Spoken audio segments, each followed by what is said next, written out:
So Tim Horn had said the video released about Starfield earlier was pretty interesting, even though I'm a big No Man's Sky fan and supporter. I would be happy to play Starfield also. And I think that that's a great attitude to have. I think games are meant to be played. Games are meant to be enjoyed. What I was saying earlier before I had to step away for a minute was Bethesda makes Bethesda games.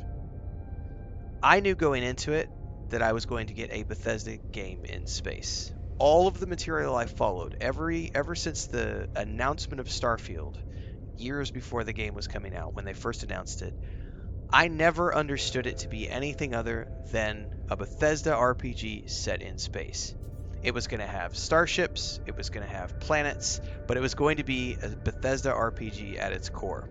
I knew that going into it, and therefore when the game came out and I was presented with a Bethesda RPG in space, I was intimately satisfied. What happened was a lot of people out there built up this own vision in their head of what they thought the game was going to be. And they read into all of these articles and these interviews, and in their minds they created this illusion that Bethesda is building an Elite Dangerous in space, or they're building No Man's Sky in space. What's up, Paul Chris's Sweater? Thanks for the follow over on Twitch. Also, thanks Ko Takashi on YouTube. Other people thought that they were building Star Citizen in, another version of Star Citizen. So all of these people built up these hyped up ideas in their head that Bethesda was building this game that was like their favorite space game, even though Bethesda never once said that they were making anything other than a Bethesda RPG in space. And you can talk to anybody out there who believes that Bethesda said something and didn't deliver, and they will point to an article or an interview or a YouTube documentary where Todd Howard said this or someone said this, and what you will always see is a distorted version of what was actually said. They said this, and then that person extrapolated information out of that statement and made it up in their head that it was going to be something other than what it was. And then when it launched, you had a bunch of people who jumped on this hate train about how Bethesda, as an example, Bethesda said they were building a space exploration game, and yet I can't take off from planets and I can't land on planets, but I can do that in No Man's Sky, and I can do that in Star Citizen, and I can do that in Elite Dangerous. Therefore, Starfield sucks because I can't manually land off and take off with my ship. Now, I don't personally care whether I can land or take off in my ship. I sometimes enjoy it, but I'll say right now, one of the things that I get tired of very quickly in No Man's Sky is the fact that I constantly have to be paying attention with my controller. I always have to be manually landing and taking off. I like cutscenes. I like landing sequences. I like all of that stuff. I like loading screens, all of those things. But people got it in their heads.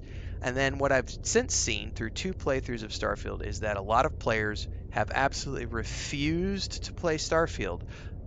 Not because they actually ever tried the game, but because some YouTuber somewhere said that the game sucks because it has loading screens, or because you can't manually take off with your ship, or you can't do this, or you can't do that, or they didn't do it as good as No Man's Sky, or they didn't do it as good as Elite Dangerous, or they didn't do it as good as Star Citizen's doing it. And it's unfortunate that people have that mentality because it's a mental block that keeps them from enjoying what is a really good game. Starfield is a really good game. It's a fun game that just does things differently than No Man's Sky. It does things differently than Elite Dangerous. It does things differently than what Star Citizen is doing. It does it differently than X, Y, or Z. And that's great because that's how we get different games doing things differently. I don't want Starfield to be like No Man's Sky. I don't want Starfield to be like EVE Online. If I want to play No Man's Sky, I come play No Man's Sky. If I want Elite Dangerous, I go play Elite Dangerous. If I want EVE Online, I go play EVE Online, right? Like, that's a good thing that games aren't carbon copies of each other and they don't do the same thing. So, Tim Horn, I would like to say thank you so much for being willing to try Starfield, because it is a good game and it's a fun game. And it's something where I think everybody can find enjoyment in it, as long as they understand what it is going in. If you understand that it's a Bethesda space RPG, then you're good to go. You're going to have a great time because you understand how Bethesda makes games. Bethesda makes games in a different way than Hello Games makes games. They make a different game than CCP or whatever the company is that makes EVE Online. Bubbleonia says, having never played Elite Dangerous or whatever, I was hoping for more choice and consequences and less linear storytelling. The early picks of the dialogue options encouraged me to think of that for sure. Well, see, that's the thing. The hype around dialogue choice, I've seen that complaint pop up for like every dialogue game that's ever been played, I think. People see screenshots and they go, "Oh, and I'm going to be able to have these 50 different options off of this because they showed me this." And then you get in the game and it's like, "Oh, well actually it's more like." A good example of this with Starfield was the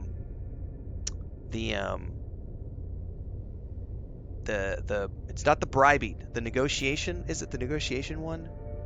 But just overall the being able to manipulate conversations, right? Those options, once you're actually in that mini game of trying to win a conversation with an NPC in Starfield, you start seeing the same lines of dialogue repeat, right? That felt limiting, and it does feel limiting. And if one were to take the early screenshots and descriptions of that system at literal face value, one could probably draw the hypotheses that it would be this hugely branching, deep choice and consequence type system. And then when we played it, it was like, oh, it's a very rudimentary system. And then you go back and read the initial coverage they did, and you realize that, oh, well, okay, they didn't say that it was going to be this deep rich thing. We just all kind of assumed it was going to be because we've played BioWare games and Bethesda games and other games where it's been this rich, deep. Like a good example is like Pillars of Eternity. Deadfire is a great game in terms of branching dialogue that goes way deep. And they didn't do that with Starfield. And they have done that with other Bethesda games. So it's one of those weird scenarios, right? Where everything was there that they said was going to be there, but just how deep did we think it was going to go, or how much did we interpret what was going to be there? Um, I think that's a lot of people's, like you said, it might not be exactly what you wanted or expected, um, but at least you accepted it for it is what it is. A lot of people won't accept things for what they are and instead want to go out there and rant and rave and say how Starfield's a horrible game um, and that's just, I mean, obviously everybody has the right to have an opinion about whether something is good or not, but those are very subjective points of view. It's not an objective thing where people can just say Starfield is bad. Um, but yeah, it is. Yeah, it's linear and cinematic. It's just that's what it is. It's different, but it's always a good game to play, especially if you want, because you could jump in and play main storyline. It's like what, 25, 30 hours. And then if you want to go hog wild, you can get hundreds of hours of entertainment if you want to play all of the different faction storylines and get into like the spaceship building, everything else. Like I just finished up the shipbuilding video today, which is coming out tomorrow, and I haven't even started outpost building. I've done 2 playthroughs of the story, and I've never done outpost building in Starfield, and that's something that I'm looking forward to getting into now that I'm getting into it with No Man's Sky, because it's also a great conversation point of pointing out the similarities and differences between the 2 games for a conversation point of how outpost building, what works, what doesn't work in one game versus another game.